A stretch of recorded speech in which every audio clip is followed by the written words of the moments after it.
Hello viewers, welcome to new session of AITCS GST पर चर्चा। मैं अंकित आपका स्वागत करता हूं। आज के इस वीडियो में एक बहुत ही इम्पोर्टेंट टॉपिक पर बात करेंगे। यह वीडियो बिगिनर्स के लिए बहुत ही इम्पोर्टेंट हो सकती है क्योंकि आज का टॉपिक ही ऐसा कुछ है। तो today's topic will be meaning of GST for beginners और न्यू कमर्स।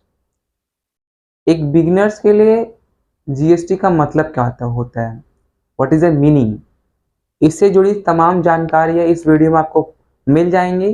तो without our wasting our time guys, let's start the video now. Hello viewers and students of AITCS. Welcome to the AITCS Kolkata YouTube channel. आज का video session is specifically dedicated for the beginners जो GST में एकदम नए हैं, जिनको GST का meaning नहीं पता है। When we conduct e-filing class on the day 1, तो सबसे पहले हम स्टूडेंट से यही पूछते हैं तो जीएसटी का मीनिंग बताइए क्या है। अगर किसी इंटरव्यू में आप जाते हो और इंटरव्यूअर आपसे पूछता है कि आपको जीएसटी आती है ई फाइलिंग, तब आप बोलते हो हाँ, हमें ई फाइलिंग जीएसटी की आती है।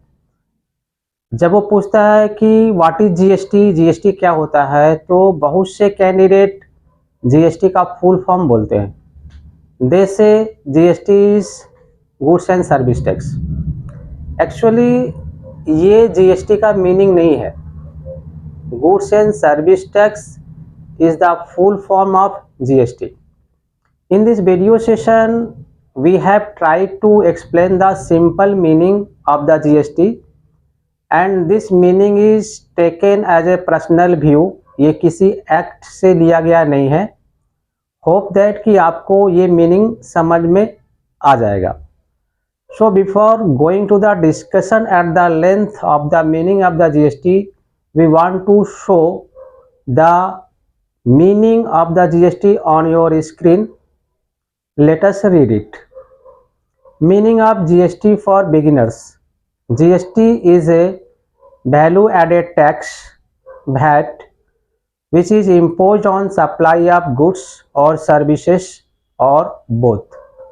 The supply may be for the business or for the furtherance of business. It may be with or without considerations.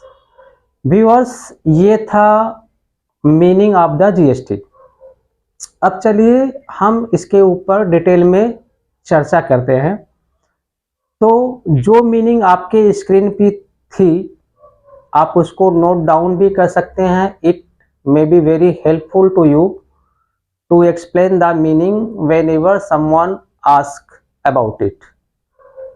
तो जैसा स्क्रीन पे हमने दिखाया था, उसमें एक ये था कि GST is a value added tax. GST को हम वैल्यू एडेड टैक्स क्यों बोल रहे हैं, इसी पर पहले डिस्कस कर लेते हैं। The persons who know about VAT, उनको पता होगा कि वैल्यू एडेड टैक्स क्या है। It is a tax on value addition. GST आने से पहले जो इनडायरेक्ट टैक्स सिस्टम इंडिया में था, वो था वैट। तो VAT, why it is known as value added tax, because in case of VAT, tax is imposed on value addition. अगर वैल्यू एडिशन नहीं होगा तो there shall be no tax liability. अब क्वेश्चन ये राइज होता है कि वैल्यू एडिशन होता क्या है। As per the VAT act, value addition everything which is done with respect to goods before it is finally transfer to the ultimate consumer is called value addition. Packing cost value addition है, carrying cost value addition है, loading unloading cost value addition है, even profit और margin is also called value addition. मान लो कि एक goods की cost price factory में 100 रुपया है, तो उसके ऊपर अगर 10 रुपया कैरिंग कॉस्ट ऐड हो जाता है तो वैल्यू एडिशन होके उसका 110 रुपया हुआ। अगर प्रॉफिट भी ऐड हो जाता है 20 रुपया तो वैल्यू एडिशन होके 130 हुआ। इस तरह जो भी काम विथ रेस्पेक्ट टू गुड्स करेंगे that becomes a value addition. तो जीएसटी को वैल्यू एडिशन क्यों कहा गया है? Value addition value added tax में क्या होता था कि अगर आप वैल्यू एडिशन नहीं करेंगे तो उसके ऊपर टैक्स नहीं लगेगा। It is because of the setup of input tax credit.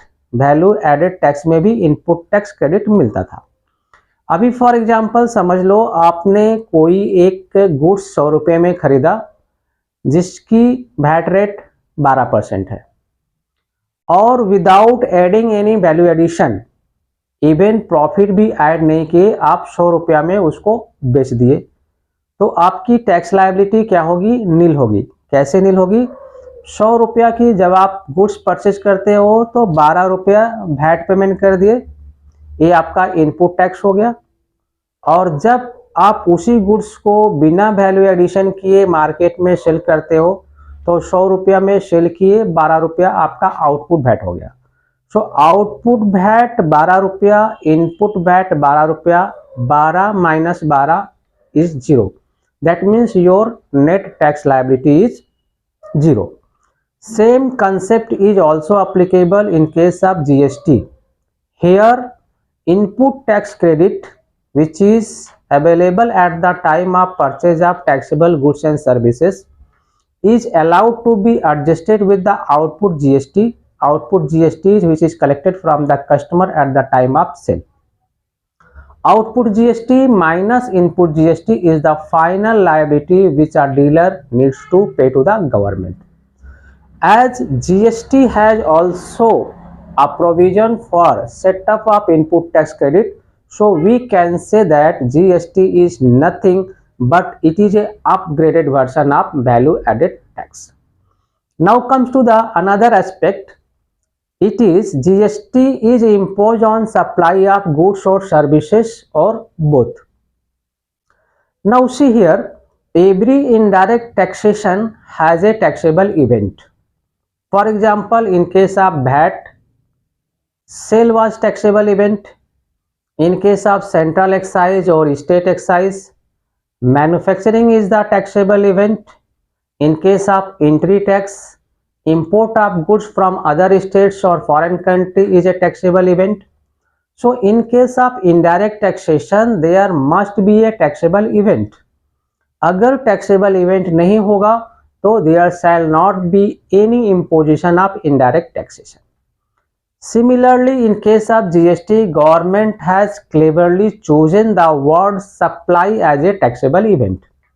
Means GST goods या सर्विस के ऊपर तभी applicable होगा when there is a supply of goods or supply of services.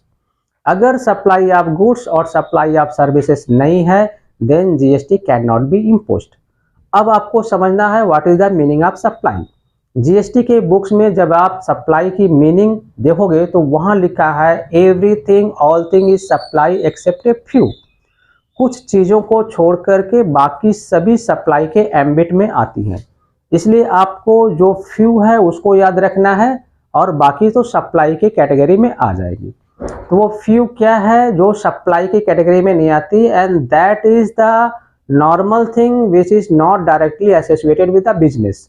जैसे आप क्या है एम्प्लॉय की सर्विसेज सप्लाई नहीं मानी गई है, इसी तरह की बहुत सी ऐसी चीज़ें हैं जो सप्लाई नहीं मानी गई हैं। We don't need to remember it because in the business parlance everything is supply. अगर आपसे कोई पूछे कि पार्टिकुलर सप्लाई के ऊपर जीएसटी लगेगी कि नहीं, you can say that yes it is a applicable GST because supply की जो डेफिनेशन है बहुत वाइड है। Now come to the other aspect, वहां लिखा हुआ था GST is applicable for the business और for the furtherance of business.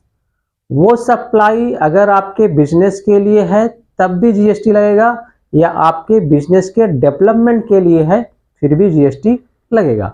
Government ने किसी चीज को जीएसटी से एग्जेम्प्ट नहीं किया है, particularly those things which are directly associated with the business।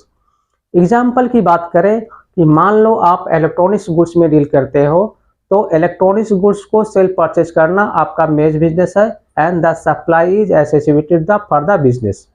लेकिन आप अपना शोरूम का रेनोवेशन के लिए फर्नीचर वगैरह ये सब स्क्रैप में बेच दिए, it is for the development of the business और इसके ऊपर भी जीएसटी लगेगा।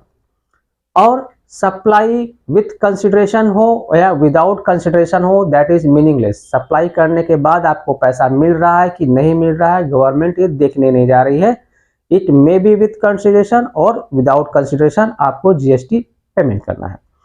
So viewers, let us conclude the meaning of the GST. GST is a value-added tax which is imposed on supply of goods or services or both. The supply may be for the business or for the furtherance of business. It may be or may not be with consideration. So viewers, hope that you have understood the simple meaning of the GST. It was for the beginners. If anyone has any comment, please write in the comment box. If anyone wants to take e-filing training regarding income tax, GST or TDS, please WhatsApp at the number given at the description box. Thanks for watching.